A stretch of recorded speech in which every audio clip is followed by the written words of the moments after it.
चीन ने देश के सामने एक बार फिर चुनौती पेश की तो भारत ने भी चीन को मुंहतोड़ जवाब देने की तैयारी कर ली। गलवान वैली पर दोनों देशों के बीच तनाव था, आसान नहीं होगा। पिछले 5 हफ्ते से गलवान वैली में भारत और चीन के सैनिक आमने सामने हैं। पूर्वी लद्दाख के पैंगोंग त्सो, डेमचोक और दौलत बेग ओल्डी में भी दोनों देशों के बीच तनाव है। पिछले दिनों पैंगोंग त्सो समेत LAC के कई इलाकों में चीनी जवानों ने अतिक्रमण की कोशिश की थी, जिसका भारतीय जवानों ने मुंहतोड़ जवाब दिया था। चीन ने पिछले कई महीनों से लद्दाख सीमा के पास अपनी गतिविधियां भी बढ़ा दी थीं। सैटेलाइट इमेजेस से भी साफ हो गया कि सीमा के पास चीन ने सैनिकों का जमावड़ा लगाना शुरू कर दिया था। दूसरी तरफ जब भारत ने सीमा के पास अपना इंफ्रास्ट्रक्चर बढ़ाया तो ये बात चीन को खटकने लगी। धीरे धीरे दोनों देशों में खटास बढ़ी और नतीजा गलवान वैली की झड़प के तौर पर सामने आया। 1962 की जंग के बाद से ही LAC पर भारत और चीन में समय समय पर टकराव होता रहा, लेकिन 1975 के बाद ये पहला मौका है जब दोनों देश की सीमा पर सैनिकों की जान गई हैं। एक समझौते के तहत भारत और चीन एक दूसरे पर गोलियां नहीं चलाते, लेकिन बिना गोली के हो रही हिंसा में कई जवानों का खून बह रहा है। LAC पर चीन ने जो हिमाकत की है उसका हिसाब चुकता करने के लिए हिंदुस्तान ने भी कमर कस ली है। चीन को हर मोर्चे पर मुंहतोड़ जवाब देने के लिए भारत कमर कस चुका है। चीन को शायद ये गलतफहमी है कि अपनी हरकतों से वो हिंदुस्तान पर दबाव बना लेगा। 1962 की लड़ाई में चीन हिंदुस्तान पर हावी हो गया था, लेकिन 2020 के भारत से टकराना चीन के बूते की बात नहीं। चीन के पास भारत से ज्यादा लड़ाकू विमान और पनडुब्बियां हैं। चीन के पास सैनिक भी भारत से ज्यादा है। हेलीकॉप्टर, युद्धपोत और रॉकेट लॉन्चर भी चीन के पास भारत से ज्यादा है। लेकिन पहाड़ी इलाकों में युद्ध का अनुभव भारत के पास ज्यादा है। भारत ने पिछले कुछ सालों में पहाड़ी सैन्य बल में इजाफा भी किया है। यही वजह है कि लद्दाख में भारत को चुनौती देना चीन के लिए आसान नहीं है। अपने सैन्य बल और हथियारों के जखीरे से चीन को गलतफहमी हो सकती है कि वो भारत पर हावी हो जाएगा, लेकिन चीन की इस गलतफहमी को ताइवान जैसे छोटे देश भी दूर कर चुके हैं। ताइवान से चीन ने शायद सबक नहीं लिया, इसी वजह से वो हिंदुस्तान से टकराने की सोच रहा है। ताइवान के साथ चीन की तनातनी बरसों पुरानी है। चीन ताइवान को अपना हिस्सा मानता है, लेकिन ताइवान की जनता ने खुद की चुनी हुई एक लोकतांत्रिक सरकार बनाई है। हालांकि चीन के विरोध की वजह से ताइवान को कई अंतर्राष्ट्रीय संस्थाओं में जगह नहीं मिल पा रही है। चीन ने ताइवान को धमकी दे रखी है कि अगर वो चीन में शामिल नहीं हुआ तो उस पर हमला कर दिया जाएगा। इस धमकी के बाद एक हफ्ते में चीन के लड़ाकू विमान 3 बार ताइवान की वायु सीमा में घुसपैठ कर चुके हैं, लेकिन ताइवान जैसे छोटे से देश ने चीन के लड़ाकू विमानों को वापस खदेड़ दिया।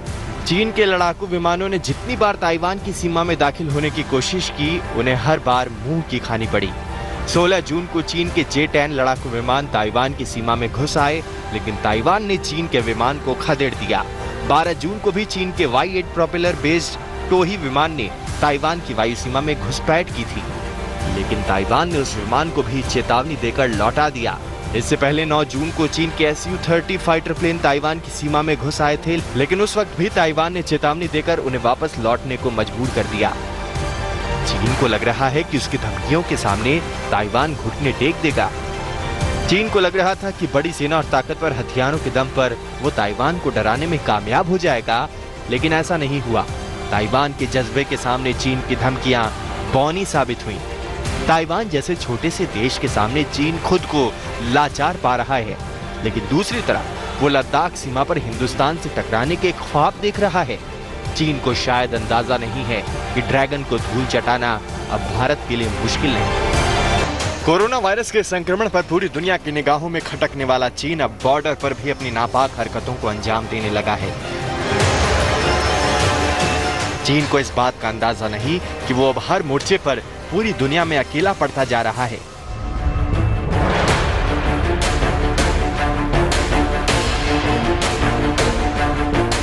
कोरोना संक्रमण के बाद यूरोप, अमेरिका और ऑस्ट्रेलिया लगातार चीन के खिलाफ जांच और कार्रवाई की बात कर रहे हैं।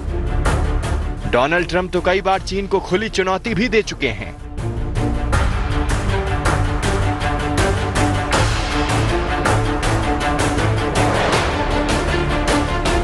कोरोना महामारी के बीच पूरी दुनिया में अपने मेडिकल उपकरणों का निर्यात बढ़ाकर चीन सुपर पावर बनने के सपने देख रहा है। चीन की विस्तारवादी नीतियों से पूरी दुनिया वाकिफ है। अपनी सीमा से जुड़े इलाकों को धीरे धीरे अपने में शामिल कर चीन अपने पांव पसारना चाहता है, लेकिन अपनी इन्हीं हरकतों से चीन तमाम देशों की आंखों की किरकिरी बन गया है। चीन की सीमाएं 14 देशों से जुड़ी है, लेकिन इनमें से सिर्फ पाकिस्तान और उत्तर कोरिया को छोड़कर बाकी सभी देशों से चीन की तनातनी है। Kazakhstan, Kyrgyzstan, Malaysia, Tajikistan, Afghanistan, रूस, मंगोलिया और भूटान जैसे देश चीन को हमेशा शक की निगाहों से देखते हैं। चीन को बखूबी पता है कि अगर उसने भारत से टकराने की कोशिश की तो उसे राजनीतिक और कूटनीतिक तौर पर घेर लिया जाएगा। बात बिगड़ी तो जापान, वियतनाम और फिलीपींस जैसे तमाम देश भी अपने हिसाब चुकता करने के लिए मैदान में उतर सकते हैं और चीन ऐसा खतरा मोल लेने की हालत में नहीं है।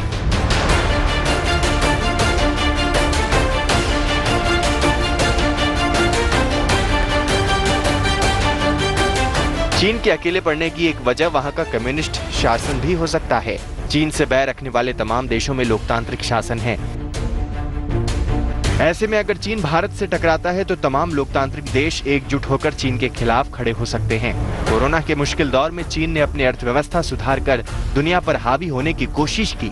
जब दुनिया के तमाम देश किसी तरह अपनी अर्थव्यवस्था को जिंदा रखने की जद्दोजहद में जुटे थे, उस वक्त चीन पूरी दुनिया में अपने मेडिकल उपकरण और मास्क बेच रहा था। दूसरे देशों को जब चीन की मंशा का अंदेशा हुआ तो तमाम देशों ने चीन से दूरियां बनानी शुरू कर दी। अमेरिका तो अब खुलकर चीन के खिलाफ खड़ा होता दिख रहा है। चीन में कारोबार करने वाली तमाम मल्टीनेशनल कंपनियां अब चीन से दूसरे देशों में शिफ्ट होने का मन बना चुकी है। अगर हालात ऐसे ही रहे तो वो दिन दूर नहीं जब सुपर पावर बनने का चीन का सपना चूर चूर हो जाएगा।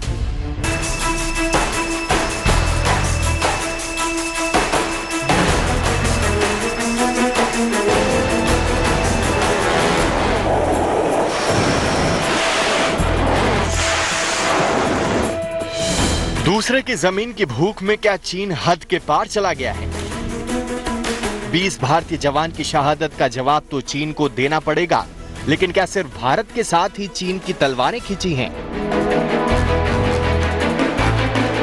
विश्व शक्ति बनने का सपना पाल रहे चीन ने एक नहीं कई दुश्मन पाल रखे हैं।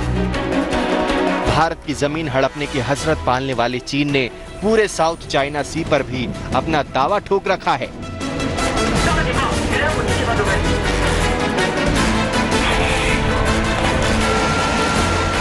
वियतनाम, मलेशिया, फिलीपींस, सिंगापुर ये वो देश हैं जिनकी हद में घुसकर उनके देश या समुद्री क्षेत्र पर चीन अपना दावा ठोक रहा है। यही नहीं, कई द्वीप पर वो अपना कब्जा भी जमा चुका है।